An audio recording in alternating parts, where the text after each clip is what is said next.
دعا ہو جا وہاں کا حال یہ ہے تو جہاں نیک بندے دفن ہو وہاں کی عظمت کا اندازہ کون لگا بس معزز سامعین آخری وقت ہے، اس کے جزیات خود سمجھ لیجئے، بہت سارے جز نکلیں گے اس میں سے۔ یہ ایک اللہ والے گزرے ہیں جو قبر کی تیاری کے لیے رہتے تھے، عمر مختصر تھی ہے لیکن جانتے ولی نہیں تھے، ماں باپ گزر گئے، غوث اعظم سے محبت ہے اور فرامین رسول پر عمل کرتے ہیں۔ ایک وقت ایسا آتا ہے قریب ہو جائیے، محبت رسول میں جیتے اور مرتے ہیں، ولی نہیں ہے، محبت رسول میں جینے اور مرنے کے دعوے دار بن گئے۔ عمر چلتی رہی ہے، 10 سال کا زمانہ گزر گیا، معزز سامعین عمر چل رہی ہے لیکن جانتے نمازی بن گئے ہیں، 11 سال ہو گئی نمازی ہو گئے ہیں، 12 سال ہو گئے غازی ہو گئے، 13 سال کی عمر ہو گئی مجاہد ہو گئے، لہذا معزز سامعین وقت گزرتا چلا گیا، شریعت پر حامل ہو گئے ہیں، اور وقت گزرا تو حقیقت پر فائز ہو گئے ہیں، اور وقت گزرا تو حقیقت کے ساتھ معرفت پر فائز ہو گئے، اور وقت گزرا ہے طریقت پر فائز ہو گئے۔ جانتے ہیں ایک وقت ایسا آتا ہے عمر 17 سال ہو جاتی ہے، اللہ تبارک و تعالیٰ نے ان کو اپنا ولی بنا لیا ہے، لہذا آپ ہی بتائیے، پوچھا کیسے ولی بنے؟ کہتے ہیں میں قبر سے انتہائی ڈرتا تھا، میں قبر کی تیاری بھی کرتا تھا۔ یاد رکھیے یہ کامیابی نہیں اور یہ ہوشیاری نہیں ہے کہ گناہ بھی کرو رحمت کی امید بھی رکھو۔ حضرت علی کہتے بے وقوف لوگ ہیں وہ جو گناہ بھی کرتے ہیں اور رب کی رحمت کی امید بھی رکھتے ہیں۔ امید تبھی کی جائے جبکہ اللہ تبارک و تعالیٰ کی بارگاہ میں اس کے احکام پر چل رہے ہیں۔ یہ اللہ والا کہتا ہے بھائی میں قبر کی انتہائی تیاری کرتا ہوں، حشر کی میں تیاری کرتا ہوں، میں آپ کو جانتا ہوں لہذا آپ مجھے جانتے ہیں، میں کب سے وقت گزار رہا ہوں، میں قبر و حشر کی تیاری میں لگ گیا نا، ایک وقت ایسا آیا اللہ نے مجھے اپنا ولی بنا لیا ہے، ولی بن گئے، دنیا کو چھوڑ دیا، زمانے کو چھوڑ دیا ہے، جنگل کی طرف نکل پڑتے ہیں۔ لوگوں نے پوچھا کہاں ہو؟ کہا جنگل میں ہوں۔ کہا گھر کیوں نہیں رہتے؟ کہا گھر نہیں رہتا ہوں، گھر میں نے چھوڑ دیا ہے، جب سے میں نے موت کی حقیقت کو جانا اب میرا لوگوں میں دل نہیں لگتا ہے، تنہائی میں میرا دل لگتا ہے، اب میرا تنہائی میں دل لگتا ہے، میرا گھروں میں دل نہیں لگتا ہے، مجھے بستیوں میں دل نہیں لگتا ہے۔ حالات یوں بن جاتے ہیں، لوگوں کو چھوڑ کر بستی کو چھوڑ گیا ہے۔ اس زمانے میں ایک شخص تھا نجومی جو کل کے ہونے والے میں بتا دیتا تھا، کل بارش ہوگی تو بتاتا، کل چاند نکلے گا کہ نہیں بتا دیتا تھا، کل ستاروں کا حالات کیا ہے بتا دیتا تھا۔ اس کو سیاروں کا علوم رکھنے والا نجومی کہتے تھے۔ اللہ والا تشریف فرما ہے، وہ زمانے سے کہتا تھا لوگوں دنیا کچھ بھی نہیں ہے، وہ الحیات الدنیا الا متاع الغرور، قل متاع الدنیا قلیل، مگر جانتے مقام مصطفیٰ کے لیے کہتا ہے اللہ اکبر انا اعطیناک الکوثر۔ اور مقام مصطفیٰ کے لیے ایک کتاب ہے مقام مصطفیٰ، علامہ انوار الحق صاحب کی، صفحہ نمبر 66 پر بیان ہوا ہے، آپ غور کیجیے گا معزز سامعین۔ کہتے ہیں میں قبر کی تیاری میں لگ گیا ہوں، رب قدیر نے مجھ پر کرم فرما دیا ہے، ایک وقت ایسا آ گیا ہے لہذا غور کیجیے نازک وقت ہے، لہذا دنیا کو میں نے چھوڑ دیا۔ آخر کار نجومی نکلا گھوڑے پر، اور یہ کیا کر رہے ہیں؟ یہ تشریف فرمائے لیٹے ہوئے ہیں۔ نجومی کو تو بڑا برا لگا کہ یہ بادی فقیر نے مجھے سلام نہیں کیا ہے، فقیر اٹھ کر کے میرا استقبال کیوں نہیں کیا ہے؟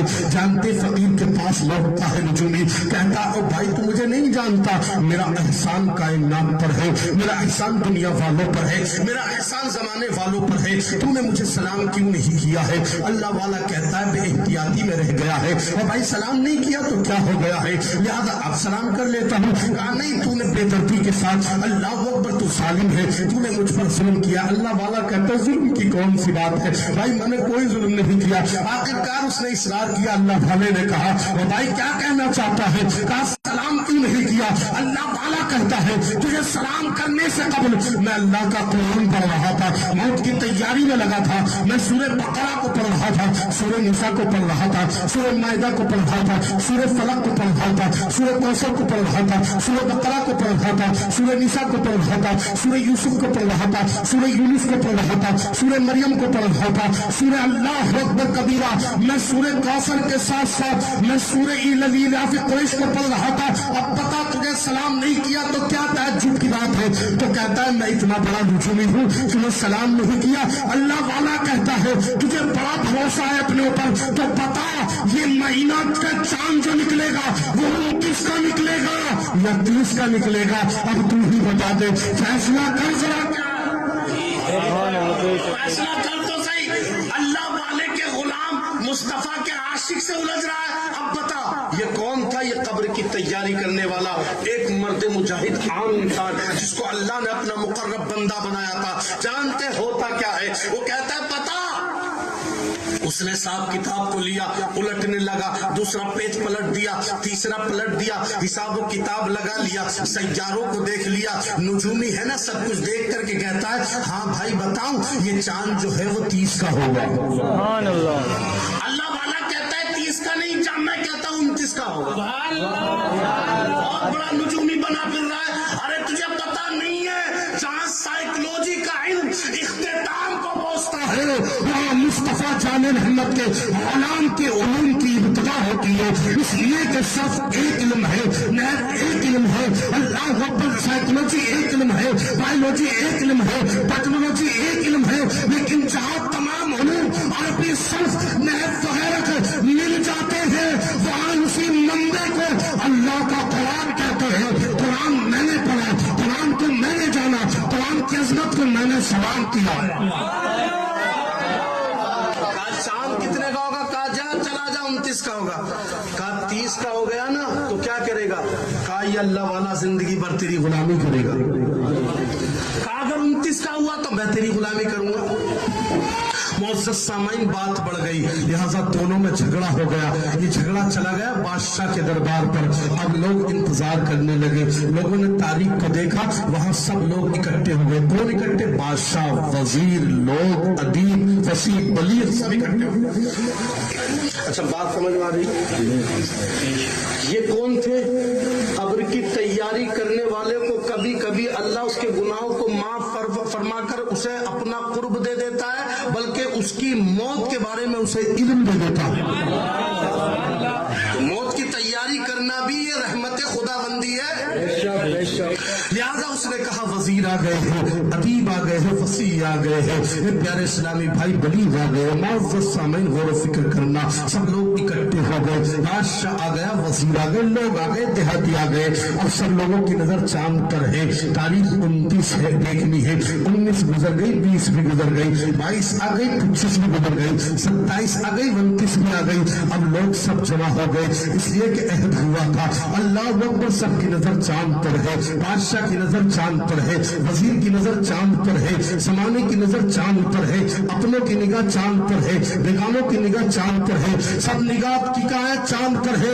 مگر اللہ والے کی نگاہ زمین پر ہے. سب چاند کو دیکھ رہے, اللہ والا زمین کو دیکھ رہا ہے. سب کی نگاہ چاند پر کھڑے ہو کر اللہ والا بیٹھ کر کے زمین کو دیکھ رہا ہے. لہذا وقت گزرتا چلا گیا ہے. لہذا لوگوں نے دیکھا چاند 29, میں نے یہ کہا تھا 30 کا چاند ہوگا, اللہ والا کہتے ہیں 29 کا ہوگا. لہذا بات تو بڑھ گئی ہے, لیکن 29 میں چاند نظر نہیں آیا ہے. ایک اصول برکت کے لیے ایک مسئلہ اور بتا دوں. ایک اور اللہ والے گزرے ہیں, اللہ اکبر, جن کو مجروح رحمت اللہ علیہ کہا جاتا ہے. انہوں نے بھی نجومی سے کہا تھا وہ بھائی بتا چاند کتنے کا ہوگا؟ تو یہاں انہوں نے بتایا تھا یہ چاند جو نکلے گا نا وہ 29 تاریخ میں نکلے گا.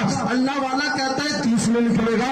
یہ واقعہ الٹ پلٹ ہے, کہیں اپنے ذہنوں کو خراب مت کر لینا. ذہن اور واقعات دو ہے. یہ مجروح شاہ رحمت اللہ علیہ نے کہا تھا اب میں بتاؤں چاند کتنے کا نکلے گا. کہا کتنے کا نکلے گا؟ 30 کا نکلے گا. انہوں نے کہا تھا نجومی نے 29 کا نکلا تھا. سب لوگ اکٹھے ہو گئے, سب لوگ جمع ہو گئے. چاند تو 29 کا ٹیکا ہی نہیں, اس لیے کہ معزز سامعین نجومی ہار گیا. یہ دوسرے واقعات کی بات ہے. جب نجومی ہار گیا بات بڑھتی چلی گئی ہے, آخرکار 30 تاریخ آ جاتی ہے. اب اللہ والے سے کہا ہے, اللہ والے تو جیت گیا. تو اللہ والا ارشاد فرماتا ہے بتا چاند کب دیکھا؟ کہا 30 میں دیکھا. اللہ والا کہتا ہے چاند تو دراصل 29 میں دیکھا تھا لیکن تجھے نظر نہیں آیا. کہا کیسے؟